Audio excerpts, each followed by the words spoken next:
Hello and welcome to the Browns Blitz. Today is Wednesday, July 22nd, and this is episode number 61.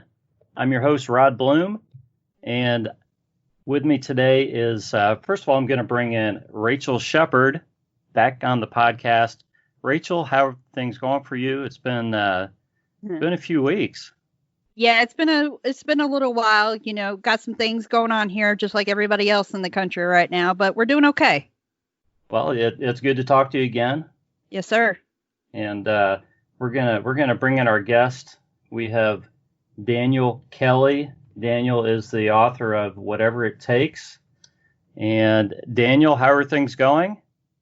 Hey, they're going pretty well, guys. Thanks so much for having me on the show today. I'm down in Key West, Florida, 90 miles away from Cuba, so I hope you can hear me okay. You sound good. Good. I'm guessing the temperature is probably about the same down here as what we've been having up in Ohio anyways. Mid-90s. Probably. Probably closer to degrees of lava. Yeah. Yeah, there you go. Yes, definitely some humidity. And we've been going through a tropical depression for the last few days. So, Well, I gave you a very brief introduction there, Daniel. There's obviously so that's a good thing. Yeah, there's obviously a lot more to you. So we're going to dive in with questions. But first of all, I don't know with the company I'm with today. I know Raechelle doesn't drink alcohol. I do.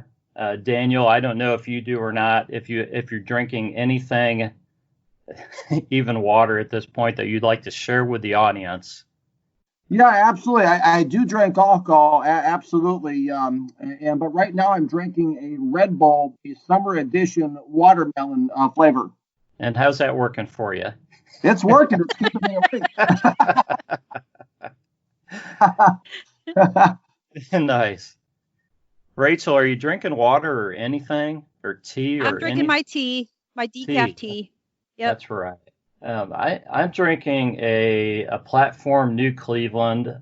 I haven't bought a whole lot of new beer. I'm just kind of drinking what I have in the fridge. You guys know I have the legendary fridge out in the garage, so I'm just trying to whittle it down a little bit before I go and go to the store and restock. But everything by Platform's good. So I thought a New Cleveland was apropos for tonight's guest and topic. So that's what I'm working on. Excellent. Absolutely. We're going to do a quick shout out to our sponsors so you can enjoy today's interview interruption free. Be sure and check out tshirthooligan.com, or on Twitter you can go to @hooligan-t-shirt. They've been making t-shirts for 2 years, guys. Go and check them out. They have new designs for the Browns, Ohio State, and lots of other teams. Go and check out their stuff. And also you can check out Skippin' Stones on Etsy.com and GoImagine.com. Two great places to go and check out gift ideas or purchases for yourself. Now we're going to get into the interview. Enjoy the podcast. So I tell you what, Daniel, you've been on an amazing journey, and rather than have me just kind of talk about the journey and tell everybody what it's about and everything and your book and all that, I'm going to pass it to Raechelle, who's going to ask you the first question, which kind of will get us into a discussion about several things that you've been through. So I think that's just kind of the best way to kick it off tonight. Excellent. All right. So when I was doing the research about you, Daniel, I noticed that you are not only a survivor, but you're a thriver. And what I mean by that is I guess I identify with you a lot after doing all that research. And I noticed that you're a cancer survivor. You're, a divorcee. You just been through so much strife and struggles that when it came time for you, I don't even know. I don't know if it was the beginning of the struggles or near the end of your struggles that prepared you for the NFL and what you wanted to do when you wanted to be a scout. Do you think all of that those issues that you had accumulated into one thing for you being able to do what you want to do today, which is get back into the NFL? Absolutely. Great question, Rachel. I think what it's done more than anything is it's given me this desire. It's given me a perseverance. In my book, Whatever It Takes, on the back cover, it says a story of perseverance, a message of hope. And it's really, it's like going through a grueling training camp. It just really propelled me even more in the direction of what God's will for my life is. And it's definitely, I think, prepared me for what's to come, Rachel. I completely understand that. I think a lot of us have been going through some things just lately, but if you add in all the stuff that you've been through, and I'm not going to go into my full story, but I completely identify with what you have survived through. And I just applaud you for that. And if it means having a higher being that's gotten you through it, that's even better, because that means you have something higher on your side, Absolutely, Rachel, and kudos to you as well, what you've been through. I can tell just by the way you're framing the questions that you've been through a lot too, and most of us have been through things in life. It just depends. Pain is pain and trials are trials, and I'm sure you've been through things too as well, Rod, and all our listeners. And just a matter of just sometimes putting one foot in front of another and just to go. That's usually half the battle. Now, how do you think that translates to the NFL? As far as I'm sorry? How do you think that translates to the NFL? The perseverance, I think that, a lot of times it's the capacity I was trying to go for the Cleveland Browns is perseverance is one of the most important traits that a general manager, I feel, can have and a team can identify with and become the team's identity. Is what do you do when times get tough? What do you do when you're behind on the scoreboard? How are you going to respond to adversity? How are you going to respond to personal adversity? Football players are people too, and so are coaches, and so are front office executives. And life happens to all of us. People die, people get sick, things happen all around us. We always have, like I've heard a pastor say once, there's two kinds of people in this room: those who are going through storms, and those are going to be going through storms. Yes. So I think that, to be the captain of a ship, whether, hopefully be the Cleveland Browns someday or whoever, I think that, having the ability and having the experience to persevere through anything life has to offer can only be a benefit to a team that take on that identity because the season is grueling. The injuries can mount up. You can be challenged quite a bit. I mean, these professional athletes can be challenged to the core of who they are. Maybe they were a star as a kid, star in high school, star in college. Welcome to the NFL. There's a lot of times these guys can go through adversity in the league, and knowing how to persevere through that adversity is something I think that I could definitely bring to the table in that capacity. I totally understand that. I want to hear about your experience with Tony Dungy and the Minnesota Vikings, and kind of put that in a time frame for me with your when you dealt with your divorce and cancer and everything. Well, absolutely, right. Well, that was before the divorce and the cancer. That was kind of like a preseason game. Okay. Absolutely. It was prior to all those things happening. All that happened during my time in the NFL with the Jets. This is backing up a few years prior to that, probably 3-4 years prior to that, when I was about 20 years old. So this is going back probably about 1995. I barely passed through high school because I was so focused on football, Rod. I dropped out of a small community college to focus on football, went to work for Allstate Insurance. And I was sitting there one night going ahead telemarketing for insurance leads. And all of a sudden, I don't know if you guys have it up there. Most places do. Sort of like a sports radio show, like a station. You guys have one of those up there? Oh, yeah. Yeah. So on the station, and all of a sudden telemarketing for insurance leads, and they say the first 32 callers call in now. You'll represent a team on the air. Come on out to Minnesota Vikings headquarters. That's where I grew up in Minnesota. Bring a friend. You'll be on the air. So I had 9 open phone lines. So I started dialing, and I was the second caller on this sports radio show. And they said, "Congratulations, you're going to represent the Jacksonville Jaguars on the air." And so I took a friend, went out there, took a bunch of my scouting reports I had done when I was a teenager, just in case. And I ended up in the Minnesota Vikings headquarters in Eden Prairie, Minnesota. And I was, walked up to the microphone, and I was scared to death of public speaking at that point.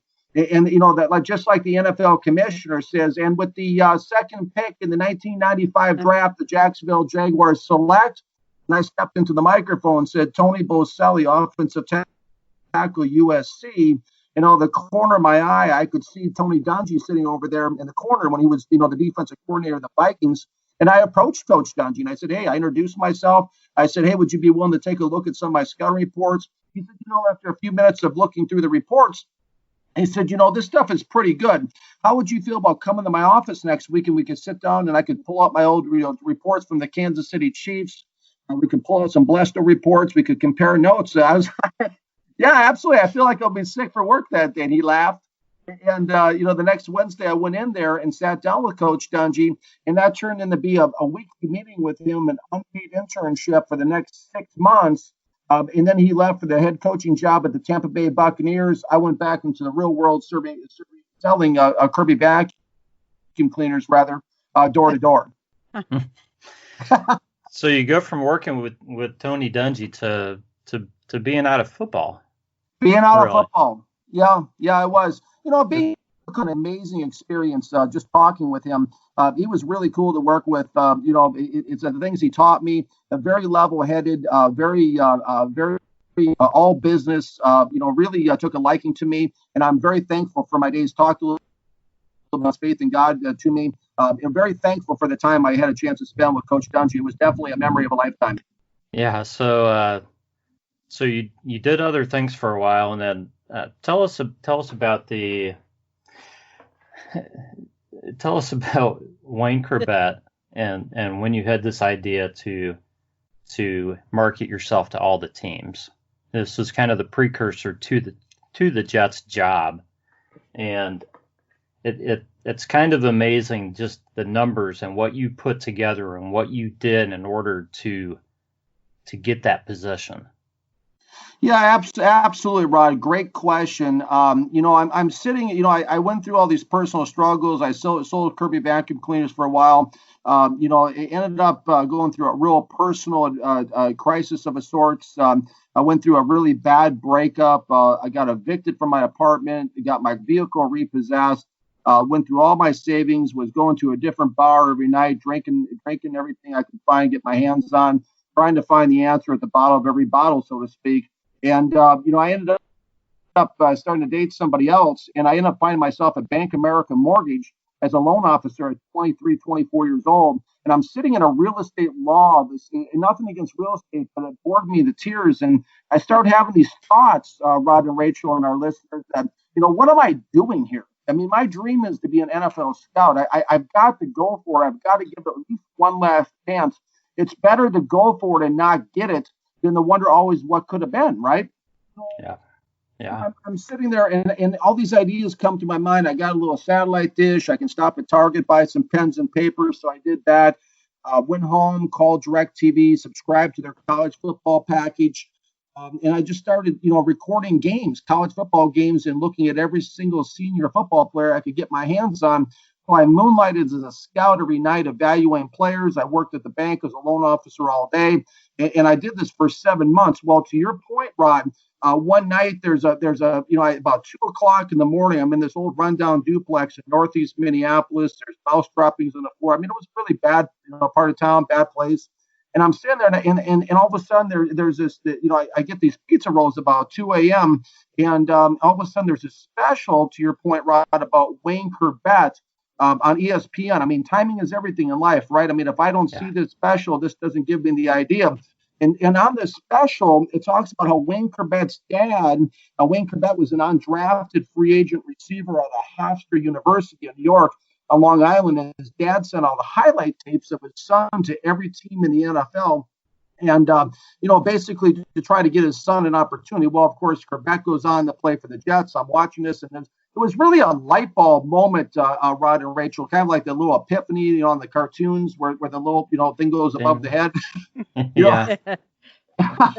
and I'm like, that's it. I've never tried to get in with all the teams in the NFL, because up until that point, guys, I was planning on just sending my reports off to my childhood team, the Washington Redskins, and giving it one last chance with them. So Wayne Corbett's story kind of inspired me to send out my 3-ring binders. That probably wouldn't work. My buddy at the bank the next day, Bank of America, said, why don't you get your work self-published into a book form? I'm like, well, how do you do that? And he said, well, start calling publishers. So I called all these printing presses around Minneapolis and St. Paul. One guy liked the idea, and he said, I tell you what, I like what you're trying to do, Dan. Come on in. He sat down with me. He said, listen, what you're trying to do, he said, it's going to be about 85,000 sheets of paper, which is the equivalency of 3 trees. And it's going to cost $2,300, basically, which was all the money I had in savings, plus my next 2 paychecks. And the idea was to put all these scouting reports together and all my handwritten notes to prove that I'd done the work and basically make a book out of it, which ended up happening was a 350-page NFL draft book, which I personalized to every GM, head coach, and director of player personnel in the NFL. And basically, that was my resume. And I yeah, absolutely. I mean, I worked relentlessly. I was getting 10, 15 hours sleep a week. I was falling asleep at my desk at work, but I was going to go for it. I mean, my philosophy with the Cleveland Browns, what I told Mr. Haslam is if I got a chance to run the Cleveland Browns, I wasn't going to have a punter on my roster. I'm going to go for it every 4th down. That's my philosophy in life. Forged when Joe Gibbs went for it on 4th and 1 in Super Bowl 17 and hand off to John Riggins when I was 8 years old is what inspired me. It's been my life philosophy to go for it. Push all the chips on the table. Let's roll. And so I did that. I put out this book there, 3 copies. I spent the $2,500 for that. I got a credit account with Airborne Express, sent all 3 copies to every team in the league out overnight mail, because the only way to get something in the right hands is to have it arrive at looking official. And I sent it out with no guarantees. Well, the first team that calls was the Saints. They were excited. Mike Ditka was excited about the book. They said they might have a position open as a Midwest scout for the Saints. I was in cloud 9. I said, that's where I'm going.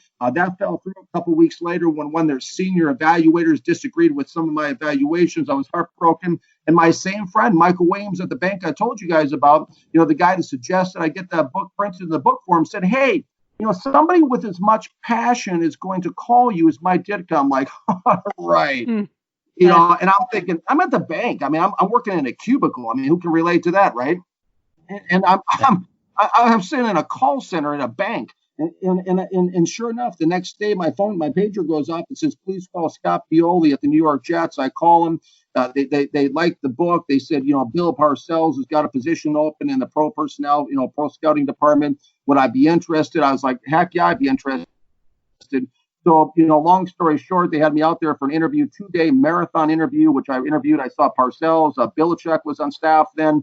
We all remember him, of course, Browns fans. Eric Mangini was our defensive backs coach. Romeo Cornell was our defensive line coach. I mean, it was a star-studded staff. I mean, the guy I first interviewed with when my first hour at the interview was Dick Haley, the guy that orchestrated and built the Pittsburgh Steelers dynasty of the 70s. So it was an intense 2-day interview process. I ended up getting the job. They extended the offer to me a week later. In my first month on the job, I'm getting to the Wayne Corbett conclusion here.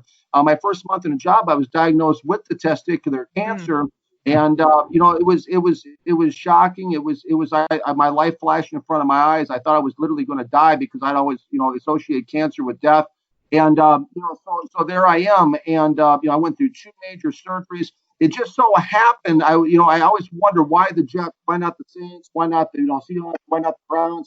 It's because actually in New York, they had Sloan Kettering Hospital, which was the best cancer hospital in the world for testicular cancer. And because I know, I'm working for the team, I had NFL Flex Insurance, which was the best health insurance you could have in the country. And our team doctor was friends with Dr. George Boswell, who was a world famous, written 2 books about testicular cancer. BOSL was his last name. And, all of a sudden, because I was with the Jets, I got to the top of the waiting list and he did his surgery. I was on the table for 8 hours in Manhattan there. They opened me up. I have a 12-inch incision from my sternum all the way down, 75 staples to seal me back up. And that first season, we won the division. And I wasn't going to miss any time. The doctor said, hey, you may want to sit out a few months. I was like, I don't think so. So I made it back a month after that 8-hour surgery, and we won the division that year. The Jets won the division. It was the first title of any sort for the Jets in 29 years. We made the playoffs, and I'm like, wow, this is incredible. We're going to the playoffs. So here I am. I got a chance to go to the Jaguars playoff game, and this is the conclusion of the story. This segment of it is I'm taking the team bus to the Meadowlands. with the police escort into the stadium. I sit down, watch the game. The Jets win. We beat Tom Coughlin's Jacksonville Jaguars. Up in the sign that says, I talk about this in my book, whatever it takes. It's flashing the AFC Championship game up next. And I'm sitting there, 78,000 Jets fans, right? People are going crazy. The confetti's coming down. All this stuff is happening. And all of a sudden, this guy, and 78,000 people in the stadium, right? And this guy turns around. He said, that was a heck of a game, huh? And I said, yeah, it really was. I said, by the way, my name's Dan Kelly. I'm a scout with the Jets. He said, my name is Wayne Corbett Sr. Oh, wow. Oh, my gosh. 78,000 people. Wow. The guy that inspired me to write this book and do all this stuff, back in Minnesota months before, his story about him and his son inspired me to do this. They got me the job at the Jets, and I was 78,000 people. That's the one guy sitting directly in front of me at the stadium. That's insanity. That's so cool. Wow. So yeah, that's the Wayne Corbett story. Go ahead. I'm sorry, Rachel. That's okay. I was just going to ask you. I know that the Jets went 12-4 that year. From the research that I did, do you think you're partially responsible for that record? On this show, I am sure. Absolutely. hey, guys, when I got out to New York, one of the problems was I thought there was two people that ran the Jets. I found out with just one, it was Bill Parcells. Yeah. I love it. Wow. That's insanity. But I did play a role. I mean, to answer your question all seriously, Rachel, my most defining moment, thing I'm most proud of during my time at the Jets, and I talk about this again in my book, whatever it takes. That we were right before the AFC Championship game, right after that encounter with Wayne Corbett Sr., right? And we're getting ready to play the Denver Broncos, and Mike Shanahan was the head coach of the Broncos at the time. And I started having these ideas because it was well known throughout the league that, Bill Walsh and his disciples always scripted the first 15 plays of every game offensively. Have you guys heard that? Yeah. Yes. Yeah. Absolutely. So I thought to myself, Ron, Rachel, and Brad says, I thought there's got to be these ideas, just like the ideas that started going through my mind about doing that draft book back, before I got in the league. These ideas just start coming to my mind again out of nowhere. And I start having these thoughts that there has to be some kind of rhyme or reason, some kind of pattern, some kind of logic behind the first 15 play scripting that Shanahan did. So I pulled out all the Denver Broncos play-by-plays, all the Denver Broncos season, games, and I started charting on Excel spreadsheet the first 15 plays. And I said, okay, here's play 1 through 15. Then the second game, I did, here's play 1 through 15. And I started to notice as I did each game of the season that the first game, Shanahan did the first 15 plays. And then in game number 2, he started with the second play on the chart and went to the bottom and worked the way to the top. Game 3, same thing, went to the bottom, worked his way back to the top of the list, 4, 5, 6, 7, 8 games. Then he worked his way back up the staircase, so there was a definite pattern. And then the wild card game matched the play scripting, get this, of the first regular season game. The play scripting in the second game, the divisional playoff game for Denver, matched the second regular season game. So I knew it. I knew I had the first 15 plays of Denver that they're going to run against us in the AFC Championship game. I worked all night, put together a big report, cut up a tape, put all this stuff on paper, ran into Eric Mangini's office, who was our defensive backs coach before they left on the plane for Denver. And I said, Coach Mangini, I know the first 15 plays that Mike Shanahan's going to run against us in the championship game. How do you know that? And I sat down and explained it just like I was explaining to you guys. And of course, I watched the first 15 plays unfold of that AFC title game against John Elway and Mike Shanahan. And sure enough, I was watching the game actually at Linda Leone's house, who was Bill Parcells' secretary. We're all set to go to the Super Bowl. Will Smith's song "Going to Miami" was on. Leon Hess, the owner of the Jets, said, we're going to charter a plane for. Sure enough, the first 15 plays I predicted 100% accurately of what Denver was going to run the championship game. Unfortunately, we had a couple fumbles, a couple bad breaks. We lost the game. Mangini came back from the championship game, and he flipped me a $100 bill in his office. He called me in his office and said, hey, Bill just really appreciates your efforts to help us win. And he flipped a $100 bill at me and said, keep up the good work. Now, do you think it's because you're a numbers guy or a patterns type guy that it helped you recognize those 15 plays? Absolutely. I mean, if given a long enough time, if I stare at something long enough, I'll figure out a pattern. Every single man-made system has a pattern to it and a loophole. You just have to find out what it is. That's what I thought. You sure you don't want to watch a couple Brown seasons and just figure out what we did wrong last season? Well, I put some of that in the proposal to Mr. Haslam. I wrote a 166-page proposal to him. I saw and that. outlined the whole thing. Absolutely. So, but yeah, there's definitely patterns and tendencies to everything. And, that's a big reason I think Belichick hired me because he recognized some of those things inside me, early on. I mean, I've had years to reflect on this and that's kind of the conclusion to your point, Rachel. Absolutely. So Daniel, you've worked with some of the greatest coaches. I mean, they've been around the last, 10, 20, 30 years. So you've kind of given your thoughts on Tony Dungy. Tell us a little bit about Bill Parcells, Bill Belichick, and some of the other guys. What stood out about these guys to you? Either what made them great, or what your thoughts were about them at the time. Because I mean, obviously, Bill was he wasn't even a head coach yet at that point. So kind of give us your thoughts on some of those coaches that you were working with before they moved on to become head coaches. Absolutely, Rod. It was incredible being around these guys. It was surreal. In fact, being around them. When I was in my interview, Bill Parcells walked in my office where I was typing up a scouting report that they asked me to do as part of my interview, and he walked in the room and he says, "Hey, I just want to introduce myself. I'm Bill Parcells." I'm like, yeah. Yes, you are. Yeah, yes, you are. Yeah, I'm like, you are. I'm like, you're the guy that used to dump Gatorade over your head, and he laughed. And I'm like, of course I know who you are. There's no introduction necessary, right? And it was incredible because that was my first impression of Parcells.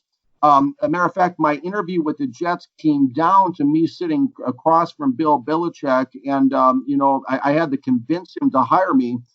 Basically. And, I looked him dead square in the eyes and my claim to fame kind of in life is I closed Bill Belichick and convinced him to hire me. He asked me point blank, he said, what would an opportunity, I mean, he was staring at me, just like he does. You see him on the sideline with the hood on. He was staring at me in this office. And he said, what would an opportunity mean to you, Dan, to be in the NFL? And I said, it would mean everything, coach, everything. I said, I will do whatever it takes to succeed here. And he just stared me in the eye, kind of like neither one of us blinked and neither of us said anything. And he said, "Okay, well, thank you for coming out here." And then so that was my first impressions really of Parcells and Belichick. What it was like, Rod and Raechelle and Browns fans who work with those guys. It was incredible. I mean, if you've ever seen the movie The Godfather, right? that's Bill Parcells to a T. He commands respect everywhere he goes, everywhere he walks around the building. He was always extremely friendly, extremely good to me. He taught me one thing. He sat down at lunch with me one day and said, if there's one thing you do here, Dan, with the Jets, learn the critical factors of scouting, which are the intangible characteristics that they look for in players and prospects.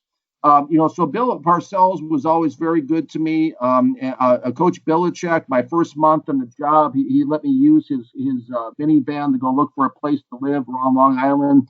He was always great towards me as well. I had a chance to sit in some of his defensive meetings. I have a copy of Belichick's playbook with in my house. So it was just really cool. And kind of what you see in Belichick in press conferences, that's what he is in person. He's extremely meticulous. He's very monotone. He's very businesslike. He's very to the point. He's very, very focused. And like my mentor, Lionel Vitale, who's now the college director at the Dallas Cowboys, he was Belichick's most trusted and scout with the Patriots for their first 3 Super Bowls. He's taught me that where some scouts, some coaches rather would have maybe plan A, B, and C. Bill Belichick has plan A, B, C, D, E, F, and G. He's always one step ahead of everybody else. Extremely organized. The department went on to become NFL Executive of the Decade for his work. Ran like a well-oiled machine. So Belichick's very meticulous, very organized, very focused, very to the point. The thing about Parcells really that people don't really. I don't know if people think of it or not. But Bill Parcells, a lot of the great coaches of all time, they're kind of known for a system. Whether it's Bill Walsh with the West Coast or it's Buddy Ryan with the 46 or Eric Coryell or Joe Gibbs with the counter tray or offensive stuff. These coaches are known for something. Well, what Bill Parcells is he's a visionary. Bill Parcells is a guy that can, if he sees characteristics, he doesn't care if he got experience or not. The necessary characteristics, which he met Charlie Weiss, of course, the coach who went on to Notre Dame and all that. He was on our staff too. He met him at a health club. So if he sees the characteristics in you that you have what it takes to succeed, he'll hire you. He'll bring you in there. And he's a master delegator. Parcells is a master delegator, a visionary, a guy. That's what he's kind of known for. And Belichick is just a guy that's just all about strategy, and he's all about finding a competitive edge. And I learned those things from those guys. That's it's amazing that staff is legendary, and you were right there in the middle of it. So that's really cool. Yeah, absolutely. I'm just still curious. Go ahead. I'm sorry.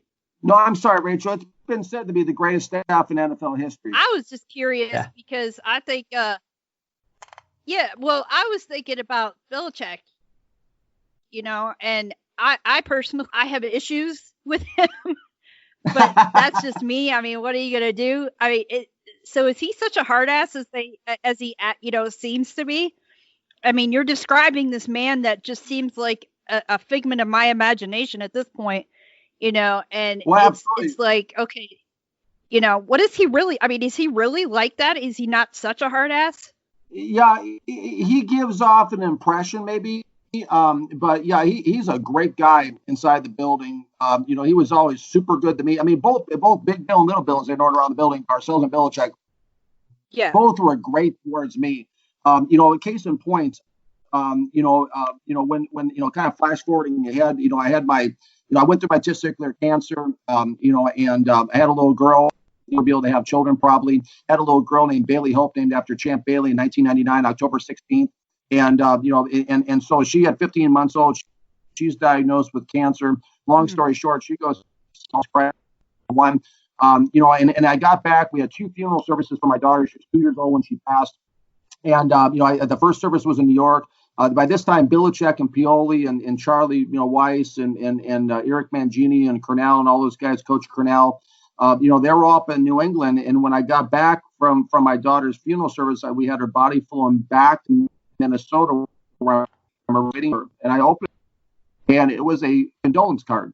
I'm sorry, I'm getting a little choked up. It was a condolence card from the New England Patriots. And everybody with the Patriots signed the card, including Bill Belichick, and there was a check from Bill in there, and from Eric Mangini, and from Scott Pioli, and from Coach Cornell and Coach Mangini, and it was really touching. It was really touching, and it was just something that was just a beautiful touch. And so yeah, there's a real human side to these guys. It's not all just wearing the hood and cutting off the sleeves. They definitely rallied behind me when I needed it most. And, it was probably $5,000-6,000, they put together, for Bailey's memorial card and expenses and stuff. And it was just a beautiful touch. It was a beautiful thing they did. And, I later come to find out, you remember the linebacker, Brian Cox at all? Yeah. The guy that wore his helmet backwards, the guy that was really kind of, the advanced study was kind of a difficult guy, a rebel. I come to find out it was Brian Cox's idea to put the card together. He went around collecting all the money. Eric Mangini told me that at the combine a couple years later. And what we always see on TV about these guys isn't necessarily, what they really are. And you'll never know that, to your point, Rachel, you would never know that unless you're in those situations, because the media does have kind of they want to try to get, he's always looking for competitive advantages. So the media kind of does a little bit to kind of illustrate and color what they want him to be, the narrative they want him to be, but behind closed doors. And so I don't blame you for the perspective that you have behind closed doors. The guy is really a good guy, and he went way, way out of his way to help me. That's really cool. I think that's really awesome. Yeah. I mean, you're right. I mean, we have views of all these guys, and obviously it's the NFL. So we all have our teams, and we all root against other teams, and we grow to quote unquote hate other teams and other, coaches or whatever, but we hate them as rivals and stuff. And we should all remember that they're also human beings, and that we don't know them. And most of these guys are pretty darn good people. A lot of them do a lot of good things, outside of football. So I love the fact that you pass that story along. Absolutely. I know we can't imagine. I can't imagine what you went through, but the fact that they all, were there and stepped up, at a time that was very, very difficult for you. That's when you really see character, out of people. So, so that's tremendous. So absolutely. let's I was going to say you had you had a 4-year run with the Jets. Rather than talking about how that ended and all that stuff, I mean, you had 4 years in the NFL. So I imagine that's something that you look back on often. I know you probably were working so hard. I think in a lot of the research I did, you talked about how quickly that period of time went, but I'm sure you look back at all of that very fondly. Absolutely, Rod, I do. It was an amazing 4 years in New York. I mean, it was, you guys do a great job interviewing. I mean, you're definitely bringing back a lot in my heart and just a lot of emotion. It was, for me personally, it was an incredible experience to be around all those guys, to have a chance to be in the after being such a fanatic and being a fan and having that opportunity. I mean, they had a stack of resumes from guys from, Ivy League schools, from Dartmouth and Yale and Harvard and everything else. And they called me in and they, paid for all my stuff to be moved out there and, really did a lot for me and just all the things I was exposed to. I mean, I was at a practice where Lawrence Taylor, the great Lawrence Taylor, attended. Joe Namath walked past, the office. I was, working in Bill Belichick's office one day. Joe Namath walked past me. I was at the NFL scouting combine. I got a chance to walk right by the end zone down by the field and the old RCA Dome in Indianapolis and walk right past Bill Walsh. I sat in the stands next to L. Davis and Eric Dickerson watching practice. I met my childhood hero, John Riggins, at a Jets practice. I was just around everybody who's anybody in the National Football League at the combine. I attended 4 straight NFL scouting combines in Indianapolis. So it was just an amazing experience to be around the inner workings of a team, to have a chance to see how it all runs, to have a chance to feel it all, to have a chance to experience it all, to have a chance to really learn from really some of the very best who have ever done this. Was a tremendous blessing, tremendous privilege. When I look back at it, I mean, it's just, the kind of guys, we all know the names that we talked about, but just the young guys I've broken into the league with, are names that everybody would probably know who follows the game. I broke into the game. I actually, I was hired, 2 years after I was hired, Brian Gain, who's a former general manager of the Houston Texans, was hired. I worked with him. I worked with Trent Baalke, came in the year after I was there, who was the 49ers GM for a while there. I trained in Chris Shea, who's a director of pro personnel right now, into his position with the Jets when he first started with us. I worked with JoJo Wooden, who's the director of player personnel out with the Chargers. Just the young guys. I mean, everybody in the team basically has gone on to great things, to run teams or run departments. So I really have the privilege and the blessing to learn from some of the greatest collection of minds who have ever done this before. And we all see what, New England went on to do. And really Belichick being hailed as the greatest coach in NFL history now, being around Hall of Fame guys like that. And also I'd be remiss of me not to talk about Dick Haley, who has, built, like I said, all 4 Super Bowl teams, all the championship teams with Pittsburgh throughout the 70s. He was Scott Pioli's boss. So he was my boss's boss. He's a guy that drafted Mean Joe Green, Terry Bradshaw, Lynn Swann, all Stallworth, all those guys, Jack Lambert, all those guys we see NFL films. He was just down the hallway. So it was a tremendous opportunity to really just kind of be, just be immersed in that culture and really learning what it takes to succeed at the highest of levels in the NFL. And of course, as a fan, being around all the rest of the stuff, all the guys I mentioned, and all the superstar players, I just became friends a couple months ago with Marvin Jones, the old linebacker from the Jets. He remembered me like yesterday. Like, oh yeah, I remember you from back when he was a linebacker, from FSU. So I was there with Curtis Martin, and when the first person I met when I walked in the building, Curtis Martin extended his hand to me and said, "Welcome to the team." I mean, just an incredible opportunity to be around, the NFL, which is the thing I'd always dreamt about being a part of since I was a kid. So tell me this. How long were you working for the Jets before you felt like you made the transition from fan to NFL scout?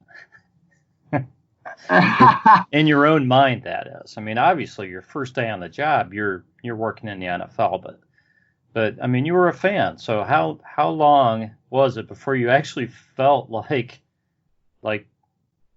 you were there and you belonged there and this is who you were? I never did. Never did. I never did. It was interesting, Rod, because I got out of the league. I was out there from 1998 to 2002, and when I was out of the league, about 10 years later, I got a call to Blue, and I ended up in a situation where I had a chance to speak for Sports Management Worldwide on their scouting expert panel as part of their panel in Indianapolis in front of the auditorium, like a room at the Hyatt Regency, about 300-400 students who wanted to become scouts or coaches or get involved in the game. And I remember walking through Indianapolis after I got done speaking that day, and I said to this young guy, I was rooming with this young guy that one of my buddies knew at the hotel, and I said, something? I said, I really, it's weird. I said, it was the day I met Andy Reid, and I almost got hired by the Eagles at that point. And I remember talking to Coach Reid that day when we were at the Eagles, and I was telling my friend this stuff, walking through the streets, was a wintry day, walking through Indianapolis with a suit on. It's 10 years after I was out of the league. And I turned to my buddy and said, you know what? I actually feel like I belong in the NFL now. But it took me 10 years being out of the league and going back to the scouting combine to speak at this event, that actually made me feel like, wow, I really belong now. Because to be honest with you guys, I really never felt like I belonged my whole time there. It was just overwhelming. I mean, to me, it was like growing up watching all these guys on TV and then being in the same room with them was something something I just couldn't even wrap my head around. Well, I think part of that was the organization you were in with all the great personalities around you. I think maybe if you would have ended up with another team that wasn't so stacked with coaches and everything, maybe, I don't know, maybe it would have felt a little different to you. I don't know. Maybe. I think that, yeah, because growing up a huge fan of the Washington Redskins, I mean, I used to watch the Redskins-Giants. That was the big rivalry in the 80s for the two teams.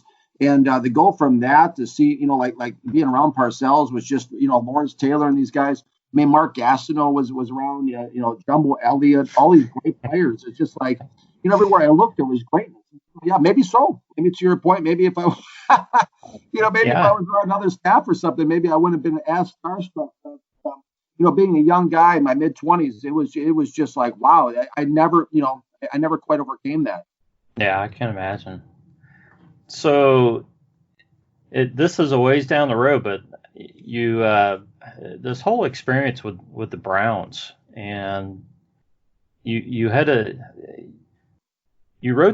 a letter to Jimmy Haslam to talk about the GM job based on the dream you had.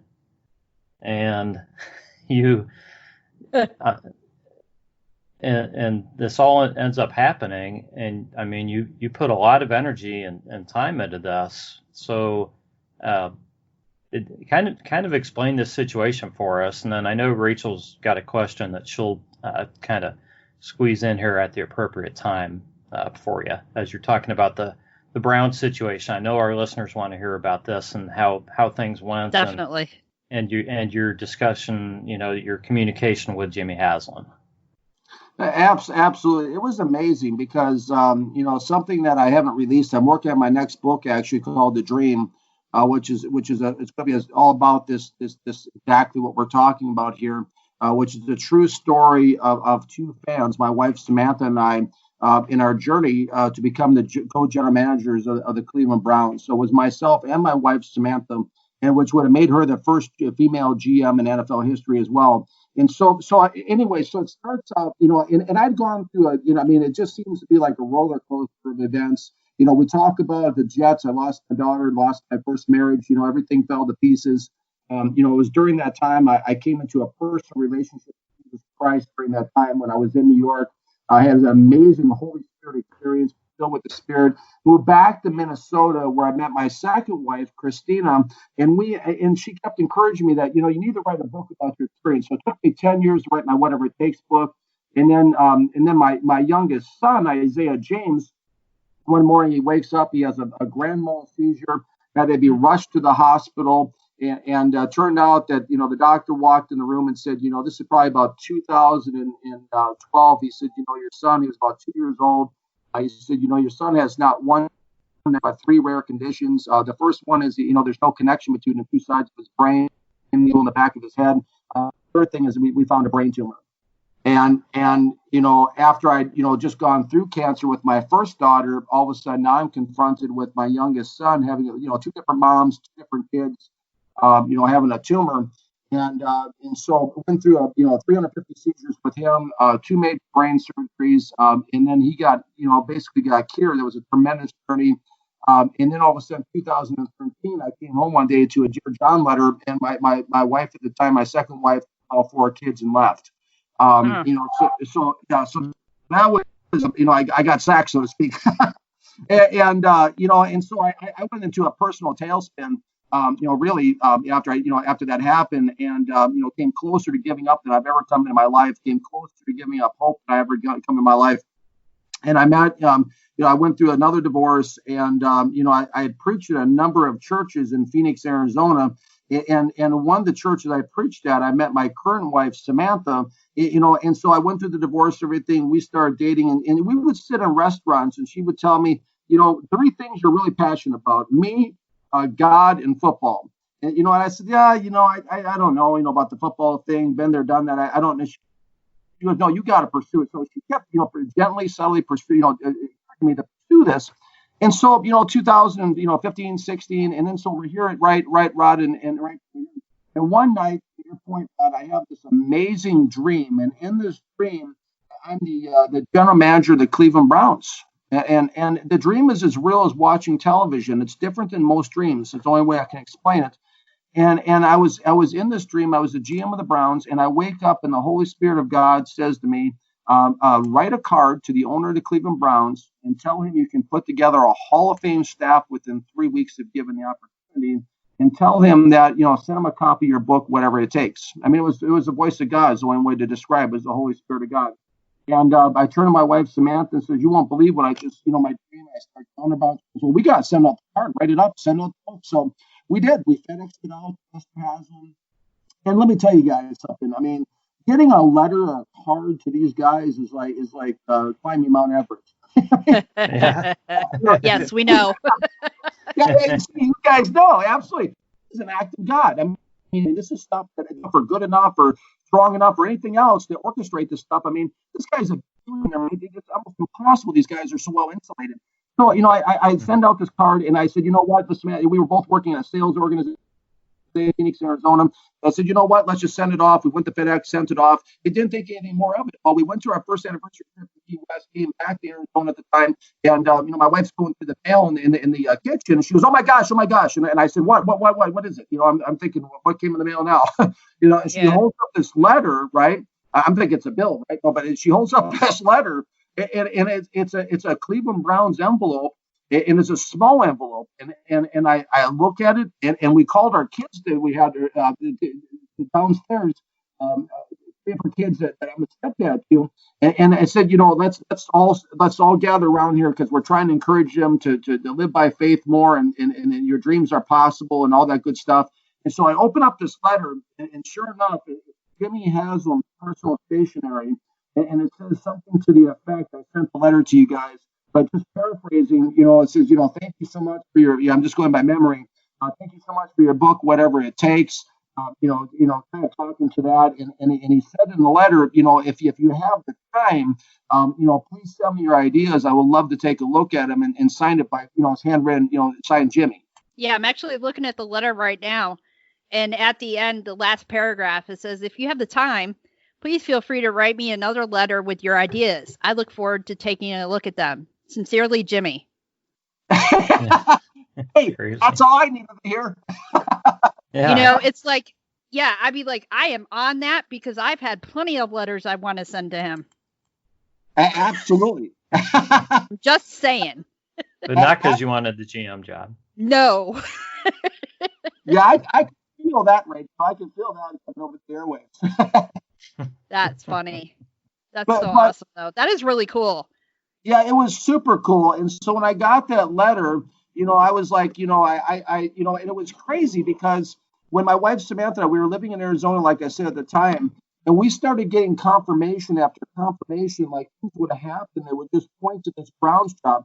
For example, we went on Priceline. We used to go on these weekend staycations in like Scottsdale, Arizona, and we just randomly picked a hotel because it was a good deal. And we ended up there at this thing called the Three Palms Resort in Scottsdale. If you look it up, and the whole color scheme of the resort is brown and orange. Oh, wow. And I'm like, wait a second here. This is a little too strange. Our whole room was brown and orange right after this happens. That is weird. It is. And we started seeing, like, I saw there was like 10:30 at night. We were at a grocery store that was closing, and a man walked right in front of our vehicle wearing a Cleveland Browns T-shirt, pushing a cart. It was just. Come on. And it's Grand Arizona. I mean, this is like, this is like, it was just wild. So We're everywhere. Yeah, absolutely everywhere. Well, I know that now. But I started seeing Browns more and more and more, and I started looking into it more. And so what I did, guys, is I went for it. Waved the punter off the field. I went for it, and I ended up putting together a 166-page proposal, a general manager proposal that would have my wife Samantha and I running the Cleveland Browns together.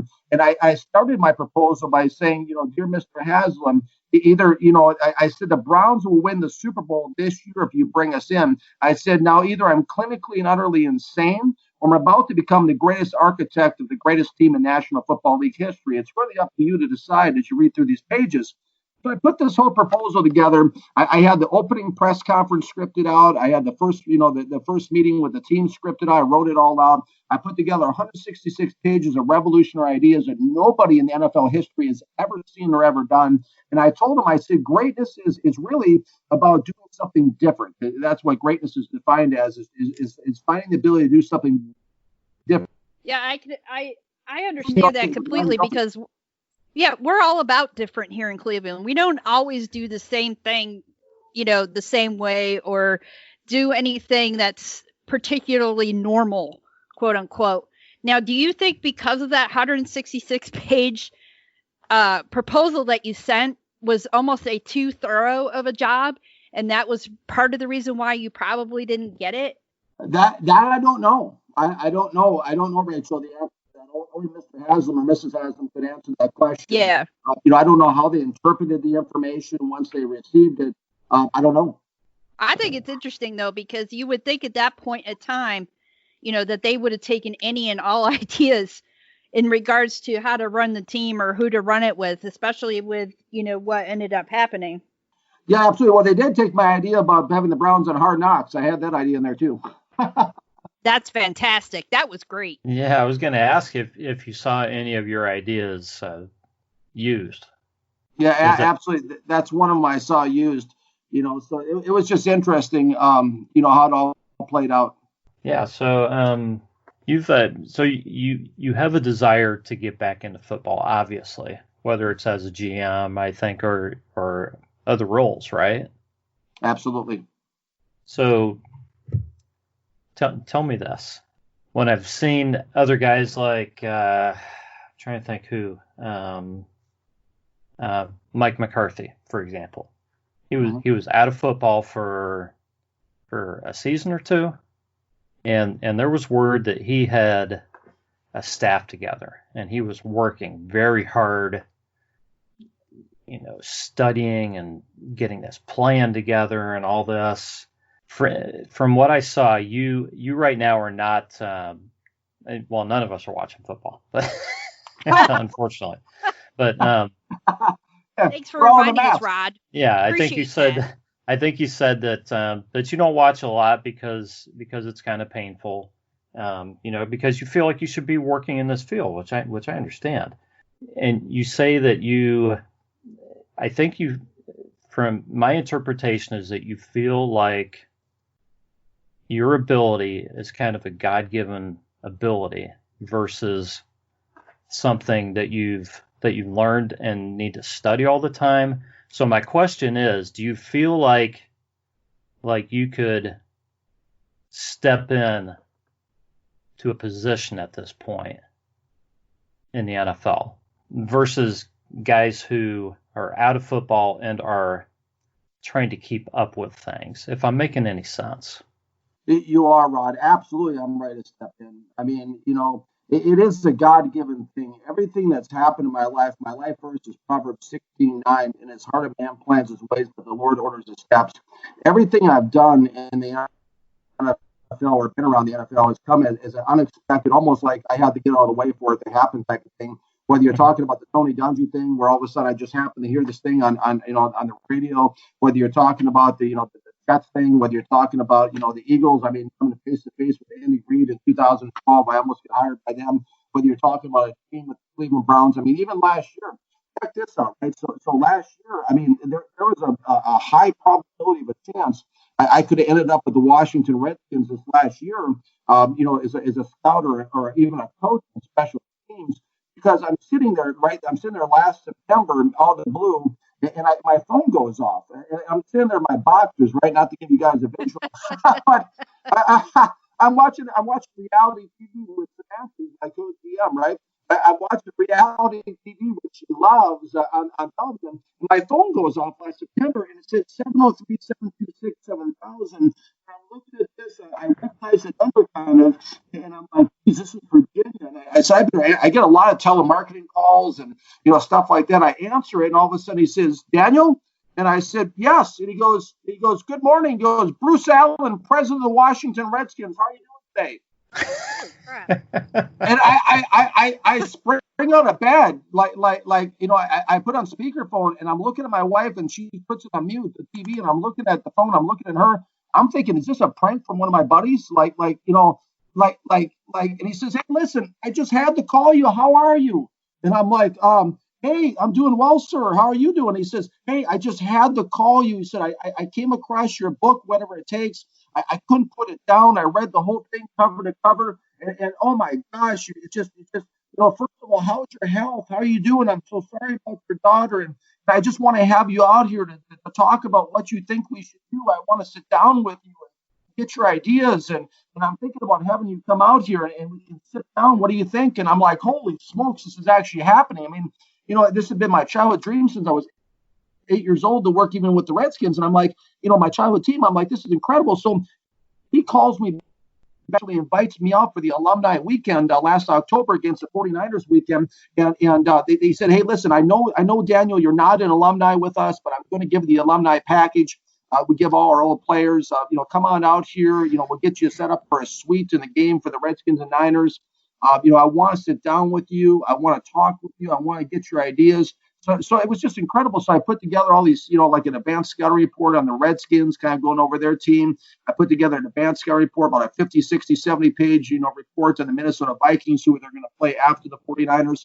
And, flew out to Washington for just a dream weekend for 3 days. I got a chance to see all the players I grew up with loving, Jay Schrader, Timmy Smith, Ricky Sanders, Gary Clark. I was out there with all the guys.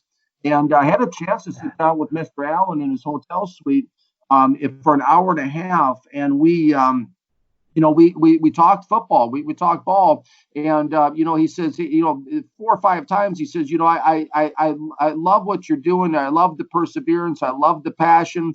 It's just a matter of trying to figure out where to put you. He said, I after the season ends, maybe it's something where we bring you in as, with our special teams coach, and you work on the coaching side like you did a little bit with the Jets.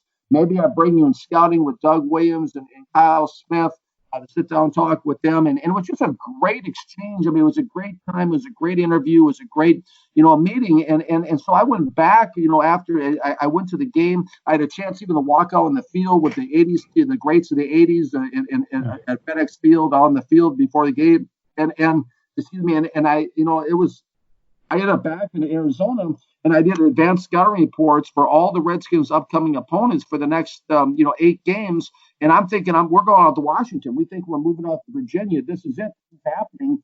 And all of a sudden, my wife wakes up on Black Monday. Samantha, she goes, "Oh, geez, oh no!" And I thought somebody died. and she hands me the phone, and it's a statement from Dan Snyder, the owner of the Washington Redskins, saying that they had dismissed Bruce Allen, and I was just heartbroken. I mean, it was literally like ending up on the 1 yard line of the Super Bowl, and the clock expired. We've been there. Well, not the Super Bowl, but you know. Well, yeah. Not quite Super Bowl. I remember all the games with the Broncos and Marty Schottenheimer and the whole thing. I remember all of it. Never happened. Yeah. Well, Daniel, it's been great talking with you. We've been going for quite a while here. I want to first of all give you a chance to tell everybody about the book and where they can find it, how they can order it, and so forth. Absolutely. Thank you, Rod, for that opportunity. Yeah, the name of the book is Whatever It Takes, the true story of a fan making the NFL. That's my story. That's my journey. My book website is whateveritakesbook.com. Kind of gives a little bit more background to people who are interested. It has a little kind of a cool sound clip on there about my background. The book is available in 11 different countries around the world. It can be found on Amazon, is probably the most popular. It can be found at barnesandnoble.com. It can be found anywhere books are sold online. It's me standing in front of the Super Bowl trophy from the Jets to Super Bowl III, if you name it. The Super Bowl that he won. The name is on the front cover, but that Super Bowl trophy, it says Whatever It Takes. And it was really the most challenging project of my life. And I really pray that if you get this book, I pray that it's not just about reading about me and, hey, look at me and look at my story. Wonderful. It's really about you, the listener. It's really about you. If you get this book, it's really about whoever reads it, or you guys, Rod or Rachel, even, or anybody, your family or friends. It's about, inspiring you to hopefully to your dream. Because one thing I've learned is that anything is possible. The word impossible is just a word in the dictionary. And if I could make it, to work with the best staff in NFL history with the New York Jets. I mean, I was so bad at playing football. I was the only kid on my team not to get a letter jacket because I didn't have enough playing time in high school. If I can make it, if I can do it, you can do it. And my prayer is that this book, if you happen to get it, this book is something where it can help inspire you to whatever your dream is. And believe me, whatever the dream you've been given, it is possible. It can happen. I mean, it's a matter of just pressing forward into it and going. Yeah, and that's available at Daniel Kelly Book on Twitter as well. All that information. So you can catch up with Daniel there. I want to thank Raechelle Sheppard for joining me once again. We'll have to do this again sooner next time, Rachel. Yes, absolutely. Daniel, it's been great talking to you. We're going to close out for tonight. And thanks, everybody, for listening. This has been the Browns Blitz, and we will catch you next time.